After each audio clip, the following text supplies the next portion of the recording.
असह्य हेलानी गाड़ी LED light राति रे गाड़ी चलाइबा एबे मुश्किल चलका कर देउछि चालकों आखि सुरक्षित गाड़ी चालना को नहीं प्रश्न केतेबेले भी घटिपारे दुर्घटना विकटाल हर्न पर एबे एलईडी लाइट टेंशन बंद हेउनी कला काच तले केलेंकारी राजधानी समेत समग्र राज्य में चिंता बढ़ाइलाणी बाइक और कार लगुवा एलईडी लाइट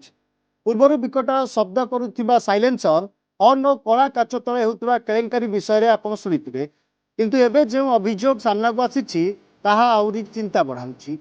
राति गाड़ी चलाइबा बेले आपण मैंने समस्या निश्चय सम्मुखीन होते राति आप गाड़ी चलाई जाऊा समय सामना आसुवा गाड़ी लाइट आपन को निश्चय व्यतिग्रस्त कर यार कारण हूँ गाड़ी में लग जाइथिबा एलईडी लाइट यही लाइट जितेबाला सामना आसुवा कौन गाड़ी चालकों ऊपर पड़े से समय चालकों आखि जलका कर दे था फल अनेक समय दुर्घटना घटवार आशंका रही है। अनेक चालकों अभियोग अनुसार गाड़ी में लग जाउथुवा एलईडी लाइट गुड़ी तुरंत बैन करने सहित परिवहन विभाग एप्रति ध्यान देवार आवश्यकता रही नचेत आगामी दिन में यह समस्या जो अनेक चालक दुर्घटनार शिकार होती भय रही। Bhubaneswar Vishwaprakash report Reporters today.